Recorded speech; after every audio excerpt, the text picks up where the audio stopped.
നമസ്കാരം. Doctor daily news analysis നമുക്കിപ്പോൾ Indian analysis ആണ്. നമുക്ക് ഡിസ്കസ് ചെയ്യാനായിട്ട് 4 ഇമ്പോർട്ടന്റ് ആർട്ടിക്കിൾസ് ആണ് ഉള്ളത്. ഫസ്റ്റ് ആർട്ടിക്കിൾ ബ്ലൂ ഗോസ്റ്റ് മിഷനെ കുറിച്ചാണ്. പക്ഷേ നിങ്ങൾ കഴിഞ്ഞ ദിവസങ്ങളിലൊക്കെ വാർത്ത കേട്ടിട്ടുണ്ടായിരുന്നു. കഴിഞ്ഞ ദിവസമാണ് ഈ പറഞ്ഞ പോലെ ഒരു US ബേസ്ഡ് ആയിട്ടുള്ള ഒരു ഏജൻസി, ഒരു പ്രൈവറ്റ്ലി ഓൺഡ് ഏജൻസിയുടെ ഈ പറഞ്ഞ പോലെ സർഫസ് ഓഫ് മൂൺ ലാൻഡിങ്ങിനെ കുറിച്ചിട്ടുള്ള മിഷനാണ്. അപ്പോൾ ഈ പറഞ്ഞ പോലെ സെക്കൻഡ് പ്രൈവറ്റ് മിഷൻ എന്ന് വേണമെങ്കിൽ പറയേണ്ടി വരും. മൂണിന്റെ സർഫസിൽ ലാൻഡ് ചെയ്ത സെക്കൻഡ് പ്രൈവറ്റ് മിഷൻ. പക്ഷേ സക്സസ്ഫുള്ളി ലാൻഡ് ചെയ്ത ഈ പറഞ്ഞ പോലെ ഫസ്റ്റ് പ്രൈവറ്റ് മിഷനാണ് ഈ ബ്ലൂ ഗോസ്റ്റ് മിഷൻ. അങ്ങനെ പല രീതിയിൽ ഈ പറഞ്ഞ പോലെ പ്രാധാന്യം അറിയിക്കുന്ന ഒരു മിഷൻ കൂടിയാണ്. US ബേസ്ഡ് ആണ് എന്നുള്ള കാര്യം അറിഞ്ഞിരിക്കണം. ഈ ഒരു ബ്ലൂ ഗോസ്റ്റ് മിഷനെ കുറിച്ച് ഇന്ന് വാർത്ത വന്നിട്ടുണ്ട്. അപ്പോൾ അത് നമുക്ക് ജനറൽ സ്റ്റഡീസ് പേപ്പർ 3 സ്പേസിന്റെ പെർസ്പെക്ടീവ്, എസ്പെഷ്യലി അപ്കമിംഗ് പ്രിലിംസിന് വേണ്ടിയിട്ട് നമുക്കത് കൃത്യമായിട്ട് അറിഞ്ഞിരിക്കേണ്ടത് വളരെ ആവശ്യമുണ്ട്. കാരണം ഈ ഒരു ടൈം പീരിയഡിലൊക്കെ ഉണ്ടാകുന്ന കറണ്ട് അഫയേഴ്സ് ഒക്കെ തന്നെ പരീക്ഷകൾ ചോദിക്കാനുള്ള ചാൻസും വളരെ കൂടുതലാണ്. രണ്ടാമത്തെ ടോപ്പിക്ക് എക്കണോമിക്സ് റിലേറ്റഡ് വന്നിരിക്കുന്ന ആർട്ടിക്കിളാണ്. Because it deals with non banking financial companies, NBFCs over exposure to infra and power sectors. അപ്പോൾ ശരിക്കും പറഞ്ഞാൽ ഇപ്പം നമ്മുടെ നാട്ടിൽ ഇന്ത്യ സ്പെസിഫിക് ആയിട്ട് IMF പറഞ്ഞിരിക്കുന്ന ഒരു സ്റ്റേറ്റ്മെന്റ് ആണ്. ഇന്ത്യയിൽ ഇപ്പം എസ്പെഷ്യലി പറഞ്ഞ പോലെ ഇൻഫ്രാസ്ട്രക്ചറിലും പവർ സെക്ടേഴ്സിലൊക്കെ തന്നെ ഒരുപാടധികം ലോണുകൾ ഇഷ്യൂ ചെയ്തിരിക്കുന്നത് NBFCs മുഖാന്തരമാണ്. അപ്പോൾ ഇത് മൂലം നമ്മുടെ എക്കണോമിയിൽ എസ്പെഷ്യലി ഫിനാൻഷ്യൽ സെക്ടറിൽ എന്തൊക്കെ എക്സ്പോഷേഴ്സ്, എന്തൊക്കെ ഈ പറഞ്ഞ പോലെ നെഗറ്റീവ് ഇമ്പാക്റ്റുകൾ ഉണ്ടായേക്കാം എന്നതിനെ കുറിച്ചാണ് ഈ ഒരു ആർട്ടിക്കിൾ നമ്മൾ ഡിസ്കസ് ചെയ്യുന്നത്. അപ്പോൾ ടു ആൻ എക്സ്റ്റെന്റ് പറയുകയാണെങ്കിൽ ഇത് മെയിൻസ് റിലേറ്റഡ് ആയിട്ടുള്ള ആർട്ടിക്കിൾ കൂടിയാണ്. അതുകൊണ്ട് ജനറൽ സ്റ്റഡീസ് പേപ്പർ 3യുടെ പോയിന്റ് ഓഫ് വ്യൂ, എക്കണോമിക്സിന്റെ പോയിന്റ് ഓഫ് വ്യൂ നമ്മൾ ഡിസ്കസ് ചെയ്യും. മൂന്നാമത്തെ ടോപ്പിക് ജനറൽ സ്റ്റഡീസ് പേപ്പർ 2 ഹെൽത്തുമായിട്ട് ബന്ധപ്പെട്ട് വന്നിരിക്കുന്ന ആർട്ടിക്കിളാണ്. India achieved the target of MMR. MMR എന്ന് പറഞ്ഞാൽ മറ്റേണൽ മോർട്ടാലിറ്റി റേറ്റ് ആണ്. Goal under the national health survey. ഈ പറഞ്ഞ പോലെ അതിൽ നമ്മളെ ഗോൾ ഈ പറഞ്ഞ അച്ചീവ് ചെയ്തു. മറ്റേണൽ മോർട്ടാലിറ്റി റേറ്റിൽ നമ്മൾ എന്താണോ അച്ചീവ് ചെയ്യാൻ ശ്രമിച്ചിരുന്നത് ആ ഗോൾ നമ്മൾ അച്ചീവ് ചെയ്തു എന്ന രീതിയിലേക്ക് വാർത്ത വന്നിട്ടുണ്ട്.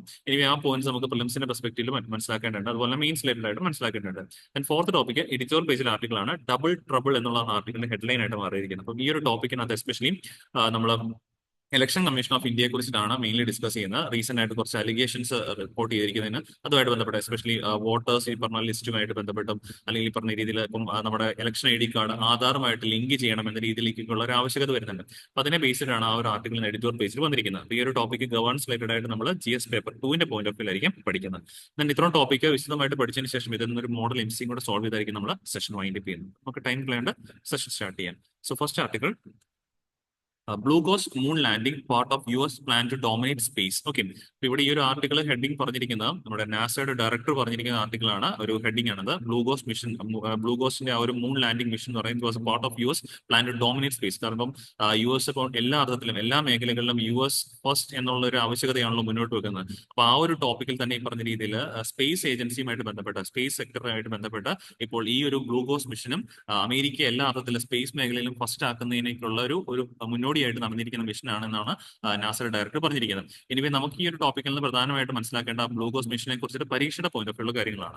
So blue ghost mission develop by Firefly Aerospace. അമേരിക്കയിലെ ഒരു പ്രൈവറ്റ് സ്പേസ് ആണ്, എയറോസ്പേസ് ആണ് ഫയർഫ്ലൈ എയറോസ്പേസ്. ഇവരാണ് ഡെവലപ്പ് ചെയ്തിരിക്കുന്നത് ഈ ബ്ലൂ ഗോസ്റ്റ് പറയുന്നത്. And it carries payloads of NASA develop ചെയ്തിരിക്കുന്ന പേലോഡുകളാണ്, മീൻ എക്യുപ്മെന്റുകളാണ് പ്രധാനമായിട്ടും ഈ ഒരു എയറോസ്പേസ് ആ ഒരു ലാൻഡറിനകത്തൊക്കെ തന്നെയാണ് ഉണ്ടായിട്ടുണ്ടായിരുന്നത്. സോ അതുകൊണ്ട് it can be called be as a commercial lunar payload service programme of നാസയുടെ ഒരു commercial lunar payload service programme ആണെന്ന് വേണമെങ്കിൽ വിശേഷിപ്പിക്കാൻ സാധിക്കും. ഇനി ഈ ഒരു മിഷൻ ആണെങ്കിൽ കണ്ടക്ട് ചെയ്തിട്ടുണ്ടായിരുന്ന അല്ലെങ്കിൽ ലോഞ്ച് ചെയ്ത റോക്കറ്റ് എന്ന് പറഞ്ഞാൽ സ്പേസ് എക്സിന്റെയാണ്. സ്പേസ് എക്സിന്റെ ഫാൽക്കൺ 9 റോക്കറ്റ് ഉപയോഗിച്ചിട്ടാണ് ഇത് ലോഞ്ച് ചെയ്തിട്ടുണ്ടായിരുന്നത്. അതല്ലാതെ നാസയുടെ ഈ പറഞ്ഞ പോലെ ഓൺ റോക്കറ്റ് ഉപയോഗിച്ചിട്ടല്ല എന്നുള്ള കാര്യം ഓർക്കാം. അതുകൊണ്ടാണ് ഇതിനെ commercial lunar payload service programme of NASA എന്ന് വിശേഷിപ്പിക്കുന്നത്. ഈ മിഷൻ കണ്ടക്ട് ചെയ്തതായിക്കോട്ടെ അല്ലെങ്കിൽ ആ ഒരു സ്പേസ് ക്രാഫ്റ്റ് ഡെവലപ്പ് ചെയ്ത് ഈ പറഞ്ഞ പോലെ ഫയർഫ്ലൈ എയറോസ്പേസ് ആണ്. അതിന് വേണ്ടുന്ന റോക്കറ്റ് ഈ പറഞ്ഞ പോലെ ഉപയോഗിച്ചിരിക്കുന്ന സ്പേസ് എക്സിന്റെ ഫാൽക്കൺ 9 റോക്കറ്റ് ആണ്. എന്നാൽ അതിൽ ഉപയോഗിക്കുന്ന ടെക്നിക്കൽ ആയിട്ടുള്ള ഡീറ്റെയിൽസ്, എക്യുപ്മെന്റ്സുകൾ, പേലോഡുകളും കാര്യങ്ങളും ഈ പറഞ്ഞ പോലെ നാസയുടെ ആണെന്നുള്ള കാര്യമുണ്ട്. അപ്പം കംപ്ലീറ്റ്ലി പറയുകയാണെങ്കിൽ ഒരു പബ്ലിക് പ്രൈവറ്റ് പാർട്ടിസിപ്പേഷൻ ഇൻ സ്പേസിന് ഒരു ഉത്തമ ഉദാഹരണമായിട്ട് നമുക്കിത് പറയാൻ പറ്റും. ഈ മേഖലയിലേക്കൊക്കെ വളരാനായിട്ടാണ് ഇന്ത്യ ശ്രമിക്കുന്നത്. ബിക്കോസ് അങ്ങനെ ശ്രമിച്ചു കഴിഞ്ഞു കഴിഞ്ഞാൽ ഇപ്പം ISROയ്ക്ക് ആണെങ്കിലും ഇതൊക്കെ എങ്ങനെ നമുക്കൊരു എക്സാമ്പിൾ ആയിട്ട് സ്വീകരിക്കാൻ ചോദിച്ചു കഴിഞ്ഞാൽ ഇപ്പൊ ഇവിടെ തന്നെ നോക്കിയാൽ നാസയെ സംബന്ധിച്ച് അവർക്ക് കുറച്ചുകൂടെ സ്പേസ് എക്സ്പെരിമെന്റുകളിലേക്ക് അവർക്ക് അവരുടെ ടൈം ഡിവോട്ട് ചെയ്യാൻ പറ്റുന്നുണ്ട്. ടൈം മാത്രമല്ല ഫണ്ട് ഡിവോട്ട് ചെയ്യാൻ പറ്റുന്നുണ്ട്. മുൻകാലങ്ങളിൽ ഫണ്ട് നല്ല രീതിയിൽ ഈ പറഞ്ഞ റോക്കറ്റുകളുടെ എഞ്ചിനൊക്കെ ഡെവലപ്പ് ചെയ്യുന്നുണ്ട്. ഇപ്പൊ ഇന്ത്യ ആണെങ്കിൽ നമ്മൾ നോക്കുവാണെങ്കിൽ ഏറ്റവും കൂടുതൽ പ്രാധാന്യം കൊടുക്കുന്ന ഒരു മേഖല എന്ന് പറയുന്നത് ഒരു റിലയബിൾ ആയിട്ടുള്ള റോക്കറ്റ് എഞ്ചിൻ ഡെവലപ്പ് ചെയ്യുന്നതാണ്. ഇപ്പോഴും ശരിക്കും പറഞ്ഞാൽ നമ്മുടെ ഒരു റിലയബിൾ റോക്കറ്റ് എഞ്ചിൻ PSLV ആണ്. GSLV നമുക്ക് ആ രീതിയിലേക്ക് വളർന്നു വരുന്നത് മാത്രമേ ഉള്ളൂ. അപ്പൊ അതുകൊണ്ട് തന്നെ ആ മേഖലയിൽ ഒരുപാട് നമുക്ക് റിസർച്ച് ആക്ടിവിറ്റീസും ഫണ്ടിങ്ങും ഒക്കെ തന്നെ ചെയ്യേണ്ടതായിട്ട് വരും. അപ്പൊ അത്രയും ടൈം നമ്മൾ ടൈം ഈ റോക്കറ്റ് എഞ്ചിൻ ഡെവലപ്മെന്റ് വേണ്ടി പോകുമ്പോഴേക്കും നമുക്ക് യഥാർത്ഥത്തിൽ ഈ പറഞ്ഞ സ്പേസ് മിഷൻസിലേക്ക് റിസർച്ചുകൾ നടത്താൻ വളരെ വളരെ സമയം തികഞ്ഞു വന്നേക്കത്തില്ല. ഇപ്പൊ ഇവിടെ ഇങ്ങനെ നടക്കുമ്പോഴേക്കും സ്പേസ് ഏജൻസിക്ക് എസ്പെഷ്യലി ഇപ്പൊ നാസയ്ക്ക് സംബന്ധിക്കുന്നു പറഞ്ഞാൽ നാസയ്ക്ക് അവരുടെ ഫുൾ ടൈം ഈ പറഞ്ഞ സ്പേസ് എക്സ്പ്ലോറേഷൻ ആക്ടിവിറ്റീസിന് വേണ്ടി ടൈം കൊടുക്കാൻ പറ്റും. റോക്കറ്റ് ഈ പറഞ്ഞ പോലെ നമ്മൾ പ്രൈവറ്റ് ഏജൻസികൾ ഉപയോഗിക്കുന്നു, അതിന് കൊണ്ടുള്ള സ്പേസ് ക്രാഫ്റ്റ് പ്രൈവറ്റ് ഏജൻസി ഉപയോഗിക്കുന്നു. അപ്പോൾ കൂടുതലായിട്ട് റിസർച്ച് ആക്ടിവിറ്റീസിന് വേണ്ടിയിട്ട് സയന്റിസ്റ്റുകളെ അവർക്ക് ഉപയോഗിക്കാനായിട്ട് പറ്റും എന്നുള്ളതാണ് ഇങ്ങനെയൊക്കെ നടന്ന എക്സാമ്പിളിലൂടെ നമ്മൾ മനസ്സിലാക്കിയിരിക്കുന്നത്. And this can be a lesson for അല്ലെങ്കിൽ this can be an suitable example for ISRO എന്നുള്ള കാര്യം ഓർത്തിരിക്കാം. ആൻഡ് ഇവിടെ US-ന്റെ ഈ ഫയർഫ്ലൈ എയറോസ്പേസിന്റെ Blue ghost mission 1 successfully moon ചെയ്തു. കഴിഞ്ഞ ദിവസമാണ് സക്സസ്ഫുള്ളി ലാൻഡ് ചെയ്ത്, becoming the second private mission to do so. അപ്പോൾ ഇവിടുന്ന് പൊട്ടൻഷ്യലി ചോദ്യം വന്നേക്കാം. നമ്മൾ ഇതെല്ലാം വാർത്തയിൽ പലയിടത്തും വാർത്തകൾ കാണുന്നത് ഈ blue ghost mission is first private mission to do so എന്ന് പറഞ്ഞിട്ട് കാണിക്കുന്നത്. പക്ഷേ ഫസ്റ്റ് അല്ല, second private mission to moon ആണെന്നുള്ള കാര്യം ഓർക്കണം. പക്ഷേ ഫസ്റ്റ് ടു ലാൻഡ് അപ്രൈറ്റ് ആണ്. ഞാനത് പിക്ചർ ജസ്റ്റ് കാണിച്ചു തരാം. ഈ പിക്ചറാണ് നമ്മൾ കഴിഞ്ഞ ദിവസങ്ങളിലൊക്കെ വാർത്ത കണ്ടത്. ഇവിടെ കണ്ടോ, മൂണിന്റെ സർഫസിൽ ആ ഒരു blue blue blue moon mission ഈ പറഞ്ഞ ലാൻഡ് ചെയ്തതിന്റെ, ബ്ലൂ ഗോസ്റ്റ് മിഷൻ ലാൻഡ് ചെയ്തതിന്റെ ഒരു പിക്ചറാണ്. ഇവിടെ കാണുവാണെങ്കിൽ ആ മിഷനകത്ത് ആ ഒരു ബ്ലൂ ഗോസ്റ്റ് സ്പേസ് ക്രാഫ്റ്റ് ഈ പറഞ്ഞ അപ്രൈറ്റ് ആയിട്ട് നേരെ തന്നെ നിൽക്കുന്നത് നമുക്ക് കാണാൻ സാധിക്കുന്നുണ്ട്. പക്ഷേ ഇതിനു മുമ്പ് ഉണ്ടായിരുന്ന ഫസ്റ്റ് പ്രൈവറ്റ് മിഷൻ എന്ന് പറയുന്നത് ഇൻറ്റ്യൂട്ടീവ് മെഷീൻസിന്റെ ഒഡിസസ് എന്ന് പറയുന്ന മിഷനാണ്. It was a first private spacecraft to land on the moon. പക്ഷേ അതൊന്ന് ലാൻഡ് ചെയ്ത് സൈഡ് വേസ് ലാൻഡ് ചെയ്ത്, ഓക്കെ, ചെരിഞ്ഞാണ് ലാൻഡ് ചെയ്തിട്ടുണ്ടായിരുന്നത്, അപ്രൈറ്റ് ആയിരുന്നില്ല. അപ്പോൾ അപ്രൈറ്റ് സ്റ്റേബിൾ പൊസിഷനിൽ ലാൻഡ് ചെയ്ത ഫസ്റ്റ് പ്രൈവറ്റ് മിഷൻ വേണമെങ്കിൽ പറയാൻ പറ്റുന്നതാണ് ബ്ലൂ ഗോസ്റ്റ് മിഷൻ. എന്നാൽ മൂൺ മിഷനിൽ ഈ പറഞ്ഞ പോലെ സെക്കൻഡ് ആയിട്ടുള്ള പ്രൈവറ്റ് മിഷൻ ആണെന്നുള്ള കാര്യം കൂടി ഓർത്ത് വെച്ചേക്കാം. ഇപ്പൊ നിലവിലെ ഇന്ത്യ ആണെങ്കിലും ആ ഒരു ചന്ദ്രന്റെ ഉപരിതലത്തിൽ, മൂണിന്റെ സർഫസിൽ ഈ പറഞ്ഞ ലാൻഡ് ചെയ്യുന്നതിലേക്ക് എന്താ പറയാ, ആ ഒരു ടെക്നോളജി അച്ചീവ് ചെയ്ത രാജ്യങ്ങളിലേക്ക് ഇന്ത്യയും വന്നിട്ടുണ്ട്. ഇന്ത്യ ഉണ്ടെന്നുള്ള കാര്യം ഓർത്തിരിക്കുക. പക്ഷെ ഇന്ത്യയുടെ ചന്ദ്രയാൻ ഈ പറഞ്ഞ ലാൻഡ് ചെയ്തിട്ടുണ്ടായിരുന്ന മൂണിന്റെ സൗത്ത് പോളിലാണ്. അതായത് നമ്മൾ നോർമലി കാണുന്ന മൂണിന്റെ സർഫസ് എന്ന് പറയുന്നത് നോർത്ത് പോളാണ്. അവിടെയാണ് ഇപ്പോൾ ഈ ഒരു ബ്ലൂ ഗോസ്റ്റ് മിഷൻ ലാൻഡ് ചെയ്തിരിക്കുന്നത്. മൂണിന്റെ നോർത്ത് പോളിലാണ്. സൗത്ത് പോളിലായിരുന്നു നമ്മൾ ഈ പറഞ്ഞ പോലെ ചന്ദ്രയാനൊക്കെ ലാൻഡ് ചെയ്തിട്ടുണ്ടായിരുന്നത്. ഏറ്റവും ശരിക്കും പറഞ്ഞു കഴിഞ്ഞാൽ ചലഞ്ചിങ് ആയിട്ടുള്ള ഫേസ് ആണ് സൗത്ത് പോൾ. ബിക്കോസ് സൗത്ത് പോളിൽ വന്ന് നിൽക്കുമ്പോഴേക്കും especially communication between the satellite and the space in എർത്തിൽ ഈ പറഞ്ഞ സ്പേസ് സ്റ്റേഷൻ തമ്മിലുള്ള കമ്മ്യൂണിക്കേഷൻ ഇഷ്യൂസ് ഒക്കെ വരാനുള്ള ചാൻസസ് ഉണ്ട്. അതായത് നമ്മുടെ ചന്ദ്രയാനൊക്കെ ഫേസ് ചെയ്ത ഏറ്റവും പ്രധാനപ്പെട്ട ഒരു വെല്ലുവിളിയും അത് തന്നെയായിരുന്നു. ഇവിടെ ഇപ്പോൾ ലാൻഡ് ചെയ്ത് നോർത്ത് പോളിലാണെന്നുള്ള കാര്യം ഓർത്ത് വെച്ചേക്കാം. ശരി, നമുക്ക് തിരിച്ചു വരാം. ജസ്റ്റ് ഈ ബ്ലൂ ഗോസ്റ്റ് മിഷന്റെ കുറച്ച് കാര്യം കൂടെ പറയണം. It's first successfully land on moon, becoming the second private mission to do so and first to land upright എന്ന കാര്യം ഓൾറെഡി നമ്മൾ പറഞ്ഞു. And Blue ghost mission aims to enhance our understanding of lunar environment. Lunar എൻവയോൺമെന്റിനെ കുറിച്ചുള്ള കൂടുതൽ കാര്യങ്ങൾ പഠിക്കാനായിട്ടാണ് നമ്മൾ ഈ ഒരു മിഷൻ നാസ കണ്ടക്ട് ചെയ്തിട്ടുണ്ട്. അതിനകത്ത് ഇപ്പോൾ lander carries a vacuum to collect lunar soil samples and drill. അപ്പം അവിടെ എന്തൊക്കെ കാര്യങ്ങളായിരിക്കും ബ്ലൂ ഗോസ്റ്റ് മിഷൻ ചെയ്യുന്നത് ചോദിച്ചു കഴിഞ്ഞാൽ, ലൂണറിന്റെ സോയിൽ സാമ്പിൾസ് കളക്ട് ചെയ്യും. അതുപോലെ ഒരു drilling capable of measuring temperature up to 10 feet. കുറച്ച് ദൂരം താഴ്ചയിൽ, ഒരു 3 മീറ്റർ താഴ്ചയിലേക്ക് ഈ മൂണിന്റെ സർഫസിലെ ടെമ്പറേച്ചർ മെഷർ ചെയ്യാനായിട്ട് ബ്ലൂ ഗോസ്റ്റ് മിഷനകത്ത് ഈ പറഞ്ഞ ഒബ്ജക്റ്റീവ്സ് ഉണ്ടെന്നുള്ള കാര്യം ഓർത്തിരിക്കാം. അപ്പൊ ഇതിലൂടെ ഒക്കെ പോകുമ്പോഴേക്കും പ്രധാനമായിട്ടും നമ്മൾ ലക്ഷ്യം വെക്കുന്നത്, ബ്ലൂ ഗോസ്റ്റ് മിഷനിലൂടെ ലക്ഷ്യം വെക്കുന്നത്, the lander will be able to study heat flow from the moon's interior. മൂണിന്റെ ഇന്റീരിയറിൽ നിന്നും എങ്ങനെയാണ് ഹീറ്റ് ഫ്ലോ എങ്ങനെയാണ് നടക്കുന്നത്, അതുവഴി പറഞ്ഞ പോലെ മൂണിന്റെ തെർമൽ ഇവല്യൂഷൻസും കാര്യങ്ങളൊക്കെ തന്നെ നമുക്ക് പഠനം നടത്താനായിട്ട് സാധിക്കും. സയന്റിസ്റ്റുകളെ സഹായിക്കും എന്നുള്ളതാണ് വിശ്വസിക്കുന്നത്. And it will analyse fume surface interactions to improve landing techniques. അതായത് ഇപ്പൊ നമ്മൾ നിലവിൽ പറയുവാണെങ്കിൽ 1000 kilometre per hour, approximately 1000 kilometre per അവറിലേക്കാണ് ഈ പറഞ്ഞ രീതിയിൽ ഈ ഓരോ സ്പേസ് ക്രാഫ്റ്റ് മൂണിന്റെ സർഫസിലേക്ക് വരുന്നത്. അവിടെ ഈ പറഞ്ഞ പോലെ എഞ്ചിൻ ത്രസ്റ്റ് ഉപയോഗിച്ചാണ് സ്പീഡ് റെഡ്യൂസ് ചെയ്ത് ഇപ്പോൾ ഈ ഒരു ഫയർഫ്ലൈയുടെ ആണെങ്കിലും ഈ ഒരു ബ്ലൂ ഗോസ്റ്റ് മിഷൻ ആണെങ്കിലും അപ്രോക്സിമേറ്റ് ലാൻഡ് ചെയ്ത സമയത്ത് വളരെ സ്മൂത്ത് ആയിട്ട് 2 കിലോമീറ്റർ പെർ അവർ സ്പീഡിലേക്ക് കുറച്ചുകൊണ്ട് വന്നാണ് ലാൻഡ് ചെയ്തത്. അപ്പോൾ അങ്ങനെ ഒരു ശക്തമായിട്ടുള്ള ലാൻഡിംഗ് പ്രക്രിയ ചെയ്യുമ്പോഴേക്കും മൂണിന്റെ സർഫസിൽ എന്ത് മാറ്റങ്ങളാണ് വരുത്തുന്നത്, അങ്ങനെ എന്തെങ്കിലും മാറ്റങ്ങൾ വരുത്തുന്നുണ്ടോ എന്നുള്ള കാര്യങ്ങളൊക്കെ പഠിക്കാനായിട്ട് അതിനെക്കുറിച്ച് വ്യക്തമായിട്ട് പഠിച്ചു കഴിഞ്ഞിട്ട് വേണം ഫ്യൂച്ചറിലാണെങ്കിലും കുറച്ചുകൂടെ സ്മൂത്തർ രീതിയിലുള്ള ലാൻഡിങ്സ് കണ്ടക്ട് ചെയ്യേണ്ടത്. അപ്പൊ അതിലേക്കൊക്കെ ഈ പറഞ്ഞ പോലെ ഡേറ്റാസ് കളക്ട് ചെയ്യുക എന്നുള്ളതാണ്. അതുപോലെ തന്നെ മൂണിന്റെ മാഗ്നറ്റിക് ആൻഡ് ഇലക്ട്രിക് ഫീൽഡുകളെ കുറിച്ച് പഠനം നടത്തുക, ഡേറ്റാസ് കളക്ട് ചെയ്യുക തുടങ്ങിയതൊക്കെ തന്നെ ജിയോളജിക്കൽ ഹിസ്റ്ററി കളക്ട് ചെയ്യുക എന്നൊക്കെയുള്ള ഈ പറഞ്ഞ പോലെ ബ്ലൂ ഗോസ്റ്റ് മിഷന്റെ ഒബ്ജക്റ്റീവ്സ് ആയിട്ട് പറയേണ്ടി വരും. ഇനി ഇവിടെ ലാൻഡർ എന്ന് പറയുന്നത് operate for approximately 14 earth days ആണ്. നമ്മുടെ ആണെങ്കിലും പ്രജ്ഞാനം ഒരു റോവർ ഒക്കെ ഈ പറഞ്ഞ പോലെ അവിടെ ഓപ്പറേറ്റ് നിങ്ങൾ കേട്ടിട്ടുണ്ടാവും 14 ദിവസത്തേക്കാണ്. അതായത് എർത്തിലെ 14 ദിവസം കൂടുന്നതാണ് ചന്ദ്രന്റെ ഒരു ദിവസം പറയുന്നത് 1 ലൂണാർ ഡേ എന്ന് പറയുന്നത്. പിന്നെ അത് കഴിഞ്ഞ് കഴിഞ്ഞാൽ സൂര്യപ്രകാശം നഷ്ടപ്പെടുകയും പിന്നെ ഈ പറഞ്ഞ രീതിയിൽ എനർജി കിട്ടാതാവും. അതുകൊണ്ടായിട്ടാണ് ഈ 14 എർത്ത് ഡേയ്സിലേക്കായിരിക്കും ഇപ്പൊ അവിടെ ലാൻഡ് ചെയ്തിരിക്കുന്ന ലാൻഡർ അവിടെ പഠനങ്ങൾ നടത്തുക. അതിനുശേഷം അത് ഈ പറഞ്ഞ രീതിയിൽ അതിന്റെ ആ ഒരു എനർജി കൺസപ്ഷൻ താഴത്തേക്ക് പോകും. അപ്പം 14 എർത്ത് ഡേയ്സ് ആണ് 1 ലൂണാർ ഡേ എന്നുള്ള കാര്യം കൂടി കൃത്യമായിട്ട് മനസ്സിലാക്കി വെച്ചേക്കാം. ഓക്കെ, ഇത് ഓൾറെഡി നമ്മൾ പറഞ്ഞു. ഫസ്റ്റ് പ്രൈവറ്റ് മൂൺ മിഷൻ എന്ന് പറയുന്ന ഇൻറ്റ്യൂട്ടീവ് മെഷീൻസിന്റെ ഒഡിസസ് ആയിരുന്നു. അത് ഫെബ്രുവരി 2024 അത് ലാൻഡ് ചെയ്തിട്ടുണ്ടായിരുന്നത്. പക്ഷേ സൈഡ് വേസ് ആണ് ലാൻഡ് ചെയ്തത്. But this blue ghost mission is first commercial land to achieve stable and upright lunar landing, improving mission success rate improve ചെയ്ത്. അതുകൊണ്ടാണെന്നുള്ള കാര്യം ഓർത്ത് വെച്ചേക്കാം. ഇത്രയും പോയിന്റ് ആണ് ഈ ഒരു ആർട്ടിക്കിൾ നമ്മൾ എക്സാം റിലേറ്റഡ് ഫിലിംസിന്റെ പെർസ്പെക്ടീവിൽ കൃത്യമായിട്ട് മനസ്സിലാക്കേണ്ടത്. ഇനി രണ്ടാമത്തെ ആർട്ടിക്കിലേക്ക് മൂവ് ഓൺ ചെയ്യേണ്ട over exposure by NBFCs may imperil financial system എന്നുള്ളതാണ് ആർട്ടിക്കിൾ ഹെഡ്ലൈൻ ആയിട്ട് മാറിയത്. സീസ് IMF. അപ്പോൾ IMF കഴിഞ്ഞ ദിവസം ഇന്ത്യ സ്പെസിഫിക് ആയിട്ട് അവർ റിലീസ് ചെയ്തിട്ടുണ്ടായിരുന്ന റിപ്പോർട്ടിനകത്ത് ഇന്ത്യ സ്പെസിഫിക് ആയിട്ട് India financial system stability assessment, India financial system stability assessment റിപ്പോർട്ടിനകത്താണ് ഈ കാര്യം എടുത്ത് പറഞ്ഞിട്ടുണ്ടായിരുന്നത്. അതായത് ഇപ്പൊ നമ്മുടെ നാട്ടിൽ നിലവിൽ ഇൻഫ്രാസ്ട്രക്ചർ മേഖലയിലെയും പവർ സെക്ടർ മേഖലയിലൊക്കെ തന്നെ കൂടുതൽ ഫണ്ടുകൾ ഇഷ്യൂ ചെയ്യുന്നത് അല്ലെങ്കിൽ ലോണുകൾ ഇഷ്യൂ ചെയ്തിരിക്കുന്നത് NBFCs ആണ്. അപ്പൊ ഇത് മൂലം എന്തായിരിക്കും നമ്മുടെ നാട്ടിൽ വരാൻ പോകുന്ന പ്രശ്നങ്ങൾ എന്നുള്ളതിനെ കുറിച്ചാണ് ഈ ഒരു ആർട്ടിക്കിളിനകത്ത് ഡിസ്കസ് ചെയ്തിരിക്കുന്നത്. സോ ഇവിടെ ആദ്യം തന്നെ നമ്മൾ ആ ഒരു ടോപ്പിക്കിലേക്ക് കിടക്കുന്നുണ്ട്. NBFCസിനെ കുറിച്ച് കുറച്ച് കാര്യങ്ങൾ അറിഞ്ഞിരിക്കണം, എന്നാലേ ഉള്ളൂ നമുക്ക് ആ ടോപ്പിക് അസച്ച് മനസ്സിലാക്കാൻ പറ്റുള്ളൂ. So NBFC is A company that provides, അതൊരു കമ്പനി ശരിക്കും പറഞ്ഞാൽ ബാങ്ക് ആയിട്ട് ഒരു ഡിഫൈൻ ചെയ്യാൻ പറ്റില്ല, ആ പേര് തന്നെയാണ് നോൺ ബാങ്കിങ് ഫിനാൻഷ്യൽ കമ്പനീസ് എന്ന് പറയുന്നത്. സോ നോർമലി ഒരു ബാങ്ക് ആണെങ്കിൽ മാത്രമേ ഉള്ളൂ നമുക്ക് പൊതുജനങ്ങളുടെ കയ്യിൽ നിന്ന് ഡിപ്പോസിറ്റ് സ്വീകരിച്ച് പൊതുജനങ്ങൾക്ക് തന്നെ നമുക്ക് ലോണുകൾ ഇഷ്യൂ ചെയ്യാൻ പറ്റുള്ളൂ. ഇവയ്ക്ക് അങ്ങനെ സാധിക്കത്തില്ല. ബിക്കോസ് അങ്ങനെ ചെയ്യണമെങ്കിൽ ബാങ്ക് ആയിട്ട് രജിസ്റ്റർ ചെയ്യുകയും ലൈസൻസ് ഇടുകയും ചെയ്യണം. Under banking regulation act of 1949 പ്രകാരം ലൈസൻസ് കിട്ടണം. ബട്ട് NBFCs രജിസ്റ്റർ ചെയ്തിരിക്കുന്ന കമ്പനീസ് ആയിട്ടാണ്, അതാണ് non banking financial companies. Under companies act of 1956 പ്രകാരമായിരിക്കും ഇവര് രജിസ്ട്രേഷൻ നടപടികൾ സ്വീകരിച്ചിട്ടുണ്ടാവുക. പ്രധാനമായിട്ടും രണ്ട് രീതിയിലുള്ള NBFCs നമുക്ക് ഇവിടെ ഉണ്ട്. ഒന്ന് ഡിപ്പോസിറ്റ് ടേക്കിംഗ് NBFCs. ഞാൻ പറഞ്ഞു നോർമലി NBFCസിന് പൊതുജനങ്ങളുടെ കയ്യിൽ നിന്ന് ഡിപ്പോസിറ്റ് സ്വീകരിക്കാൻ പറ്റത്തില്ല. പക്ഷേ ഇവിടെ സർട്ടൺ എക്സാമ്പിൾസ് പറഞ്ഞ രീതിയിൽ പ്രത്യേകമായിട്ട് RBIയുടെ കയ്യിൽ നിന്ന് അനുവാദം കിട്ടിയിട്ടുള്ള ചില ഈ പറഞ്ഞ NBFCs ഉണ്ട്, അവർക്ക് ഡിപ്പോസിറ്റ് ടേക്കിംഗ് അനുവാദം കൊടുത്തിട്ടുണ്ട്. അങ്ങനെയുള്ള NBFCസിനെ നമ്മൾ non banking financial companies deposit accepting NBFCs എന്ന് വിശേഷിപ്പിക്കുന്നത്. NBFC-D, അതായത് ഡിപ്പോസിറ്റ് അക്സെപ്റ്റിംഗ് ആണ് ഉദ്ദേശിക്കുന്നത്. ഇവരെ സംബന്ധിച്ച് ഇവർക്ക് ഡിപ്പോസിറ്റ് അക്സെപ്റ്റ് ചെയ്യാം, ബട്ട് എല്ലാത്തരം ഡിപ്പോസിറ്റ് പറ്റത്തില്ല. ഡിപ്പോസിറ്റ് നമുക്ക് രണ്ട് രീതിയിലുണ്ടല്ലോ, സേവിങ്സ് ഡിപ്പോസിറ്റ്സ് ഉണ്ട്, കറന്റ് ഡിപ്പോസിറ്റ് ഫിക്സഡ് ഡിപ്പോസിറ്റും ഉണ്ട്. ഈ ഡിപ്പോസിറ്റ് ടേക്കിംഗ് NBFCയെ സംബന്ധിച്ച് അവർക്ക് സ്വീകരിക്കുമ്പോൾ ഡിപ്പോസിറ്റ് എന്ന് പറയുന്നത് ആകെ ഫിക്സഡ് ഡിപ്പോസിറ്റ്സ് മാത്രമായിരിക്കും. സേവിങ്സ് ഡിപ്പോസിറ്റ് കറന്റ് ഡിപ്പോസിറ്റ് സ്വീകരിക്കാൻ പറ്റത്തില്ല. അപ്പോൾ ഇവർക്ക് കസ്റ്റമേഴ്സിനെ ഡിപ്പോസിറ്റ് അക്സെപ്റ്റ് ചെയ്യാം, അതുപോലെ തന്നെ ലോൺ കൊടുക്കാം, ഫിനാൻഷ്യൽ സർവീസ് ഒക്കെ തന്നെ ചെയ്യാനായിട്ട് സാധിക്കും. ഇനി നോൺ ഡിപ്പോസിറ്റ് ടേക്കിംഗ് NBFCs ആണ് ബഹുഭൂരിച്ച് നമ്മുടെ നാട്ടിലുള്ള NBFCsകളൊക്കെ തന്നെ നോൺ ഡിപ്പോസിറ്റ് ടേക്കിംഗ് ആണ്. ഇവരെ സംബന്ധിച്ച് യാതൊരു രീതിയിലും ഡിപ്പോസിറ്റുകൾ കറന്റ് ഡിപ്പോസിറ്റ് ആയിട്ടോ FD ആയിട്ടോ കസ്റ്റമറുടെ കയ്യിൽ നിന്ന് മേടിക്കാൻ പാടില്ല.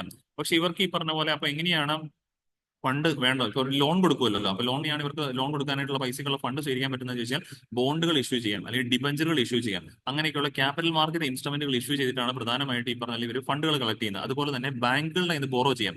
കൊമേഴ്ഷ്യൽ ബാങ്കുകൾക്ക് ഇത്തരത്തിൽ NBFCസിന് വേണമെങ്കിൽ ലെൻഡ് ചെയ്യാനായിട്ട് സാധിക്കും. അപ്പോൾ NBFCസിന് പ്രധാനമായിട്ട് ഫണ്ട് കിട്ടുന്ന ഏത് മാർഗത്തിലൂടെ ഞാൻ ചോദിച്ചു കഴിഞ്ഞാൽ പ്രധാനമായിട്ടും ബാങ്കുകളിൽ നിന്നുള്ള ലോണുകൾ, പിന്നെ ഇവർ ക്യാപിറ്റൽ മാർക്കറ്റ് ഇൻസ്ട്രുമെന്റുകൾ ഇഷ്യൂ ചെയ്യുന്നതിലൂടെ, അതായത് ബോണ്ടുകളും ഡിബഞ്ചേഴ്സും ഒക്കെ തന്നെ ഇഷ്യൂ ചെയ്യുന്നതിലൂടെയാണ് പ്രധാനമായിട്ടും NBFCs ഫണ്ട് കളക്ട് ചെയ്യുന്നുള്ള കാര്യം ഓർത്ത് വെച്ചേക്കാം.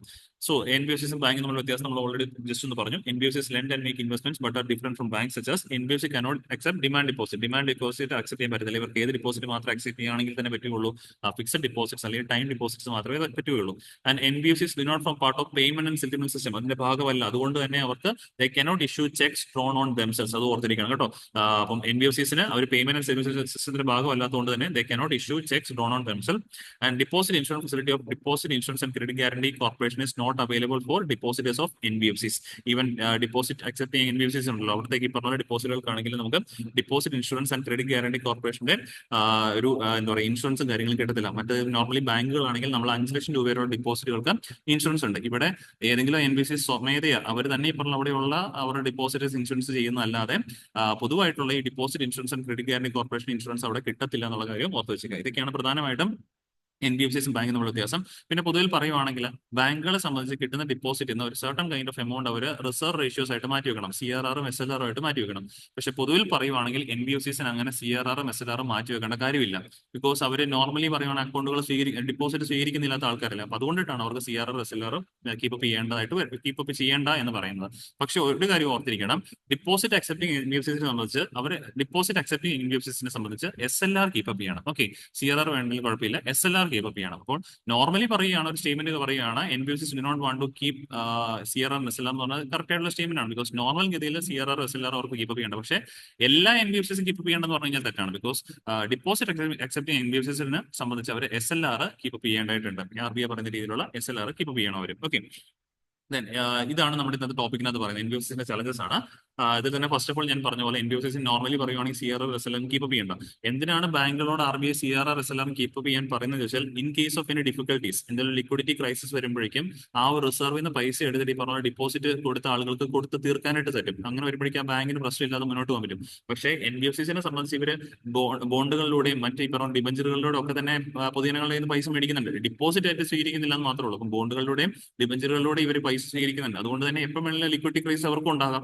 ആ ക്രൈസിസ് കേസസ് ഉണ്ടാകുമ്പോൾ ശരിക്കും പറഞ്ഞാൽ മീറ്റ് ചെയ്യാനായിട്ടുള്ള ഒരു സർപ്ലസ് ഫണ്ട് ആയിട്ട് ഉപയോഗിക്കായിരുന്നു ഈ CRRനെ SLRനെ. പക്ഷേ നിലവിൽ NBFCസിനെ സംബന്ധിച്ച് അവർ എന്ത് കീപ്പ് ചെയ്യേണ്ട കാര്യമില്ല, CRR SLR കീപ്പ് ചെയ്യേണ്ട കാര്യമില്ല.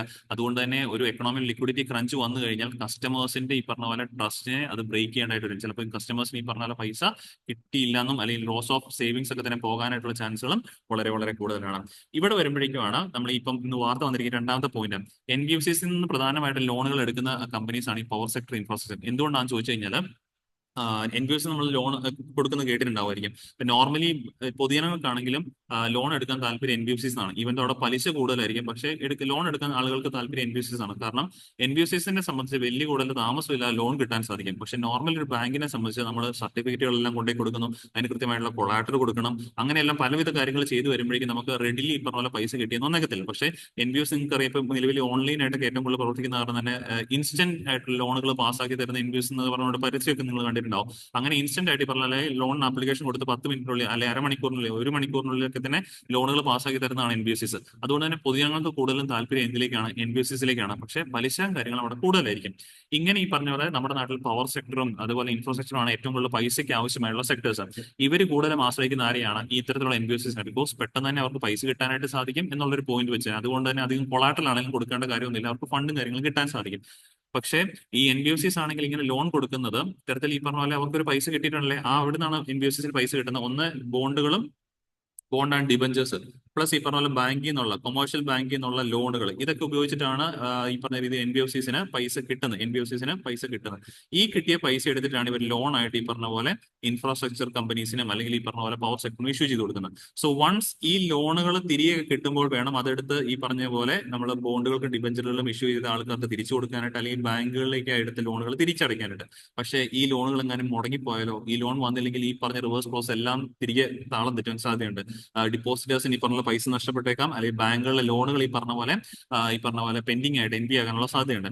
ഇനി ഈ ബാങ്കുകളിലെ ഇവർ കൊടുത്ത ലോണുകൾ പെൻഡിങ് ആയി കഴിഞ്ഞു കഴിഞ്ഞാൽ ബാങ്കിന്റെ നിലനിൽപ്പിനെ ബാധിക്കും. ബാങ്കിലാണ് നമ്മൾ ഭൂരിഭാഗം ആളുകളും കൊണ്ട് ഈ ഡിപ്പോസിറ്റും കാര്യങ്ങളും എടുത്തത്. അപ്പൊ അങ്ങനെ ഓട്ടോമാറ്റിക്കലി അത് ടോട്ടൽ എക്കണോമിയെ തന്നെ ബാധിക്കാനായിട്ടുള്ള ചാൻസസ് ഉണ്ട്. ഇതാണ് മെയിൻലി ഈ പത്രത്തിനകത്ത് ഇന്നത്തെ ന്യൂസിനകത്ത് പറഞ്ഞിരിക്കുന്നത്. Over exposure by NBFCs may imperil the finance system. ഇപ്പൊ നിങ്ങൾക്ക് മനസ്സിലായിട്ടുണ്ട് അത്യാവശ്യം കാര്യങ്ങൾ. അതായത് ഏറ്റവും കൂടുതൽ NBFCs കടം കൊടുത്തിരിക്കുന്ന ഇവർക്ക് പവർ സെക്ടറിനും ഇൻഫ്രാസ്ട്രക്ചർ സെക്ടറുമാണ്. ഇവരെങ്ങാനും ആ ലോണുകൾ മുടക്കി കഴിഞ്ഞു കഴിഞ്ഞാൽ NBFCസിന്റെ നിലനിൽപ്പ് ബാധിക്കും. NBFCസിന്റെ നിലനിൽപ്പ് ബാധിച്ചു കഴിഞ്ഞാൽ NBFCസിന് നല്ല രീതിയിൽ ലോൺ കൊടുത്തിട്ടുള്ള ബാങ്കുകളെ ബാധിക്കും. ബാങ്കുകളെ ബാധിച്ചു കഴിഞ്ഞാൽ ബാങ്കിലെ കസ്റ്റമേഴ്സ് ഈ പറഞ്ഞ പൊതുജനങ്ങൾ ഡിപ്പോസിറ്റ് ചെയ്തിട്ടുണ്ട്. അങ്ങനെ ഓട്ടോമാറ്റിക്കലി ടോട്ടൽ എക്കണോമിയെ തന്നെ അത് ബാധിക്കാനായിട്ടുള്ള ചാൻസുകൾ കൂടുതലാണ്. ഇതാണ് ഈ ഒരു ആർട്ടിക്കിളിനകത്ത് മെയിൻലി പറഞ്ഞിരിക്കുന്നത്. ഇനി മൂന്നാമത്തെ ഒരു ഇഷ്യൂ ആണ് ഇവർ ഫേസ് ചെയ്യുന്നത്, അസറ്റ് ലയബിലിറ്റി മിസ്മാച്ച്. അതായത് പലപ്പോഴും ഇവരുടെ ക്രെഡിറ്റ് എന്ന് പറയുന്നത്, ക്രെഡിറ്റ് റിക്വയർമെന്റ്സ് ഇവർക്ക് മീറ്റ് ചെയ്യാൻ പറ്റാറില്ല. കാരണം ഇവർക്ക് അവൈലബിൾ ആകുന്ന ഫണ്ടിനേക്കാൾ കൂടുതൽ എന്ത് ചെയ്യാറുണ്ട്, അല്ലെങ്കിൽ ഇവരുടെ കയ്യിലെ അസറ്റുകളെക്കാൾ കൂടുതലായിട്ട് ഇവർ ലെൻഡ് ചെയ്യാനായിട്ട് പലപ്പോഴും ശ്രമിക്കാറുണ്ട്. Because in order to make maximum profit. അതുകൊണ്ട് ഒരുപാട് പൈസ ഇവർ ഈ പറഞ്ഞ ലെൻഡ് ചെയ്യാൻ ശ്രമിക്കും. അങ്ങനെ വന്നു കഴിയുമ്പോഴേക്കാണ് എവിടെയെങ്കിലും ഒരു ഇഷ്യൂ സംഭവിച്ചു കഴിഞ്ഞു കഴിഞ്ഞാൽ ടോട്ടൽ ഈ പറഞ്ഞ പോലെ ക്രെഡിറ്റിനെ തന്നെ അത് ബാധിക്കും, ക്രെഡിറ്റ് റിക്വയർമെന്റിനെ ബാധിക്കും. അങ്ങനെ വരുമ്പോഴേക്കും NBFCs ഈ പറഞ്ഞ പോലെ ലിക്വിഡിറ്റി ക്രൈസിസിലേക്ക് പോയേക്കാം. അങ്ങനെ വരുമ്പോൾ ടോട്ടൽ എക്കണോമി തന്നെ ഒരു ലിക്വിഡിറ്റി ക്രൈസിസിലേക്ക് പോകാനുള്ള ചാൻസസ് ഉണ്ട്. ദെൻ ഈ പറഞ്ഞ പോലെ പലപ്പോഴും നമ്മുടെ ഇവിടെ ഈ പറഞ്ഞ പോലെ ഒരു കണക്റ്റഡ് ആയിട്ടുള്ള ലെൻഡിങ് ആക്ടിവിറ്റീസ് ആണ് നടക്കുന്നത്. കണക്റ്റഡ് ലെൻഡിംഗ് എന്ന് പറയുന്നത് practice in which NBFCs give loans to companies owned by their directors or their relatives which can lead to financial scams. അതായത് പലപ്പോഴും ഇവിടെ നമ്മുടെ NBFCs ഒക്കെ തന്നെ ഏതെങ്കിലും ഈ പറഞ്ഞ രീതിയിൽ ഈ പറഞ്ഞ പോലെ ഒരു വലിയ കമ്പനിയുടെ കീഴിലൊക്കെ ആയിരിക്കും, അല്ലെങ്കിൽ വലിയ ഗ്രൂപ്പ് ഓഫ് ഇൻസ്റ്റിറ്റ്യൂഷന്റെ കീഴിലൊക്കെ ആയിരിക്കും പ്രവർത്തിക്കുന്നത്. അങ്ങനെ വന്നു കഴിയുമ്പോഴേക്കും അവരുടെ ഗ്രൂപ്പ് ഓഫ് ഡയറക്ടേഴ്സിന്റെ ഇടയിൽ നിന്ന് ഒരു പ്രഷർ ഉണ്ടാവും ഈ NBFCസിന് അവർക്കിടയിലുള്ള മറ്റ് ബിസിനസ് ആക്ടിവിറ്റീസിന് വേണ്ടി ഫണ്ട് കൊടുക്കാനായിട്ട്. അങ്ങനെയൊക്കെ വരുമ്പോഴേക്കും ഈ പറഞ്ഞ രീതിയിൽ ഫിനാൻഷ്യൽ സ്കാമുകൾ വരാനുള്ള ചാൻസ് ഉണ്ട്. പലപ്പോഴും നമ്മൾ കേൾക്കാറുണ്ട് IL&FS infrastructure leasing and financial service scam ഒക്കെ കേട്ടിട്ടുണ്ട്. അപ്പൊ അങ്ങനെയുള്ള പല സ്കാമുകൾ വരുമ്പോഴേക്കും പൊതുജനങ്ങൾക്ക് ഇങ്ങനെയുള്ള ഇൻസ്റ്റിറ്റ്യൂഷന്റെ മുകളിലുള്ള വിശ്വാസം നഷ്ടപ്പെടും. അതെല്ലാം ഈ പറഞ്ഞ എക്കണോമിയുടെ ഫിനാൻഷ്യൽ ആക്ടിവിറ്റീസിനെ ബാധിക്കാനായിട്ട് ചാൻസ് ഉള്ളവയാണ്. അപ്പൊ ഇതാണ് ഒരു ഒറ്റ വാക്കിൽ മെയിൻലി IMF ഇപ്പോൾ പറഞ്ഞിരിക്കുന്നത്. ഓവർ എക്സ്പോഷർ പവർ സെക്ടറിലേക്കും ഫിനാൻസ് സെക്ടറിലേക്കും ഓവർ എക്സ്പോഷർ. കാരണം ആ മേഖലകൾ ഒരുപാട് സ്ട്രെസ്ഡ് ആയിട്ട് വർക്ക് ചെയ്യുന്ന മേഖലയാണ് പവർ സെക്ടർ, ഇൻഫ്രാസ്ട്രക്ചർ. അതുകൊണ്ട് അവയിൽ ഒരുപാട് നിക്ഷേപിക്കുന്ന NBFCസിനെ പ്രശ്നത്തിലാക്കുകയും NBFCസിന്റെ പ്രശ്നം ഫർദർ ഈ പറഞ്ഞ പോലെ എക്കണോമിയുടെ ഫിനാൻഷ്യൽ സിസ്റ്റത്തിനെ ബാധിക്കാനായിട്ടുള്ള ചാൻസുകളും വളരെ വളരെ കൂടുതലാണ്. ഓക്കെ, ചിത്രമാണ് നമുക്ക് ഈ ഒരു ആർട്ടിക്കിൾ നിന്ന് പ്രധാനമായിട്ട് മനസ്സിലാക്കാനായിട്ടുണ്ടായിരുന്നത്. Then moving on to third article, India hit targeted maternal mortality rate of 100 deaths per lakh live birth says JP Nadda. Union health minister ആണ് അദ്ദേഹം പറഞ്ഞൊരു പോയിന്റ് ആണിത്. അപ്പോൾ ഇവിടെ നമ്മൾ ആദ്യം കുറച്ച് കാര്യങ്ങൾ ബേസിക് ആയിട്ട് ഡീറ്റെയിൽസ് അറിഞ്ഞിരിക്കണം. ഇപ്പൊ നിലവിലെ ഫസ്റ്റ് പാരഗ്രാഫ് ഒന്ന് വായിക്കാം. India has achieved the national health policy target of maternal mortality rate of MMR of 100 deaths per 1 lakh live birth. Okay എന്നാണ് പറഞ്ഞിരിക്കുന്നത്. അപ്പൊ ഇവിടെ ഈ പറഞ്ഞ പോലെ നമ്മൾ കുറച്ച് കാര്യങ്ങൾ ബേസിക് ഒന്ന് മനസ്സിലാക്കേണ്ടതുണ്ട്. ഇപ്പൊ നമ്മൾ നാഷണൽ ഹെൽത്ത് സർവേ എന്നൊക്കെ പറയുന്ന പറയുന്ന പോയിന്റിന്റെ മുന്നത്തെ കാലഘട്ടത്തിൽ അറിയപ്പെട്ടുകൊണ്ടിരുന്ന നാഷണൽ റൂറൽ ഹെൽത്ത് മിഷൻ എന്നായിരുന്നു. 2005 ലോഞ്ച് ആണ് നാഷണൽ റൂറൽ ഹെൽത്ത് മിഷൻ. എന്തിനു വേണ്ടിയാണ് ലോഞ്ച് ചെയ്തത് വെച്ചാൽ to build accessible, affordable and quality health care system. Accessible, affordable and quality health care systems rural മേഖലയിലെ ആളുകൾക്ക് പ്രൊവൈഡ് ചെയ്യാൻ വേണ്ടിയിട്ടാണ് നമ്മൾ ഈ നാഷണൽ റൂറൽ ഹെൽത്ത് മിഷൻ തന്നെ ലോഞ്ച് ചെയ്തിട്ടുണ്ടായിരുന്നു.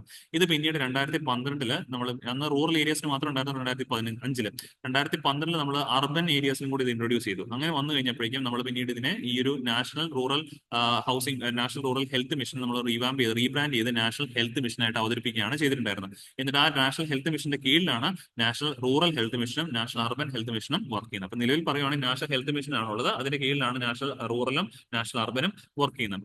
ഈ ഹെൽത്ത് മിഷൻ, നാഷണൽ ഹെൽത്ത് മിഷന്റെ ഗോൾ എന്താണെന്ന് വെച്ചാൽ to ensure universal access to quality health care services. Quality health care സർവീസുകൾക്ക് യൂണിവേഴ്സൽ ആക്സസ് ഉറപ്പാക്കുക.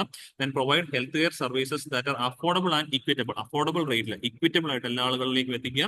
Then provide health care service that are responsible to people's need. ജനങ്ങളുടെ ആവശ്യം എന്താണോ ഈ ഓരോ മേഖലകളിലും അതിനനുസരിച്ച് ഹെൽത്ത് കെയർ കാര്യങ്ങൾ പ്രൊവൈഡ് ചെയ്യുക. Then ensure that health care service R accountable ആണെന്നുള്ള കാര്യം. ഈ 4 മേഖലകളിലെ കാര്യങ്ങൾ അച്ചീവ് ചെയ്യുക എന്നുള്ളതാണ് നാഷണൽ ഹെൽത്ത് മിഷന്റെ പ്രധാനപ്പെട്ട ഗോൾസ് ആയിട്ട് പറയപ്പെടുന്നത്.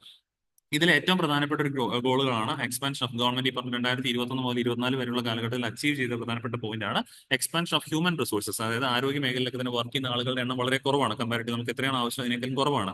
പക്ഷേ ഇപ്പൊ നമ്മൾ പതുക്കെ രീതിയിൽ അത് ഇംപ്രൂവ് ചെയ്യാൻ ശ്രമിക്കുന്നുണ്ട്. ഉദാഹരണം പറയുവാണെങ്കിൽ 2021-22 കാലഘട്ടത്തിൽ 2.69 ലാക്ക് വർക്കേഴ്സ് ആണ് നമ്മുടെ ഈ പറഞ്ഞ രീതിയിൽ കമ്മ്യൂണിറ്റി മേഖലയിൽ മീൻസ് ഹെൽത്ത് മേഖലയിൽ വർക്ക് ചെയ്യുന്നത്. Including 90,714 community health officers work ചെയ്യുന്നുണ്ട്. ഫിനാൻഷ്യൽ 2020-23 കാലഘട്ടത്തിൽ 4.21 lakh workers including 1.29 lakh CHOs ആയി. അത് പിന്നീട് ഈ പറഞ്ഞ 2023-24 കാലഘട്ടത്തിലായപ്പോഴേക്കും 5.23 ലാക്ക് വർക്കേഴ്സ് ആയിട്ട് ഇൻക്രീസ് ചെയ്തിട്ടുണ്ട്. നോക്കിയപ്പം ഹ്യൂമൻ റിസോഴ്സിന്റെ കാര്യത്തിൽ ഈ കഴിഞ്ഞ 3 വർഷങ്ങൾക്കിടയിൽ നല്ല രീതിയിലുള്ള ഇംപ്രൂവ്മെന്റ്, ഓൾമോസ്റ്റ് ഡബിൾ ആക്കാനായിട്ട് സാധിച്ചിട്ടുണ്ട്. 2.69 നേരെ നമുക്ക് 5.23 ഇംപ്രൂവ് ചെയ്യാനായിട്ട് സാധിച്ചിട്ടുണ്ട്. Which enhance grass root health care delivery. അതുകൊണ്ട് തന്നെ ഗ്രാസ് റൂട്ട് ലെവലിലെ ഹെൽത്ത് കെയർ ഡെലിവറി നമുക്ക് കുറച്ചുകൂടെ ഇംപ്രൂവ്മെന്റ് ആക്കാനായിട്ട് സാധിച്ചിട്ടുള്ള കാര്യം ഓർത്ത് വെച്ചേക്കാം. ദെൻ ഇവിടെ വാർത്ത വന്നിരിക്കും മറ്റേണൽ മോർട്ടാലിറ്റി റേറ്റ്. ഇപ്പൊ എന്താണ് മറ്റേണൽ മോർട്ടാലിറ്റി റേറ്റ് എന്ന് വെച്ചാൽ refers to the number of maternal deaths per 1 lakh live birth. Okay, അപ്പോൾ number of maternal deaths per 1 lakh live birth due to pregnancy or child birth related complications. പലപ്പോഴും പ്രഗ്നൻസിയിലെ അല്ലെങ്കിൽ child ബർത്തിലെ complications മൂലം പലപ്പോഴും അമ്മമാർ ഈ പറഞ്ഞ പോലെ പ്രഗ്നൻസി സമയത്ത് ആ ഒരു ചൈൽഡ് ബർത്തിന്റെ സമയത്ത് മരണം അടയാറുണ്ട്. അതിന് പറയുന്നവരാണ് maternal mortality rate and it measured among 1 lakh live birth എന്നുള്ള കാര്യം ഓർത്തിരിക്കാം. Global and national target. അപ്പൊ നമ്മുടെ ഗ്ലോബൽ ടാർഗറ്റ് അതിനകത്ത് WHO ടാർഗറ്റ് പ്രകാരം reduce maternal mortality rate to less than 70 per 1 lakh live births ആണ് ബൈ 2030. 2030 ആകുമ്പോഴേക്കും 1 ലക്ഷം കുട്ടികൾ ജനിക്കുമ്പോൾ അതിൽ 70 താഴെ മാത്രമേ മറ്റേണൽ മോർട്ടാലിറ്റി സംഭവിക്കാൻ പാടുള്ളൂ എന്നുള്ളതാണ് WHO global target.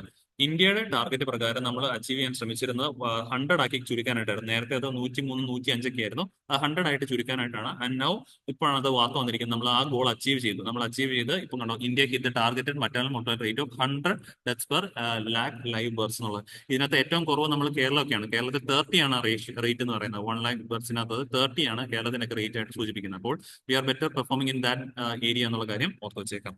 So then ഇവിടെ 1-2 കാര്യം കൂടെ ആ ഒരു മറ്റേണൽ ആൻഡ് ചൈൽഡ് മോർട്ടാലിറ്റി റേറ്റ്സുമായിട്ട് ബന്ധപ്പെട്ട് കുറച്ച് ഡേറ്റാസും കൂടെ ആ ഒരു ആർട്ടിക്കിൾ തന്നിട്ടുണ്ട്. ലൈക്ക് മറ്റേണൽ മോർട്ടാലിറ്റി റേറ്റ് 83%, 1990 അപേക്ഷിച്ച് നോക്കുമ്പോഴേക്കും 83% ഈ പറഞ്ഞ പോലെ നമുക്ക് ഇവിടെ കുറയ്ക്കാനായിട്ട് സാധിച്ചിട്ടുണ്ടായിരുന്നുള്ളൂ.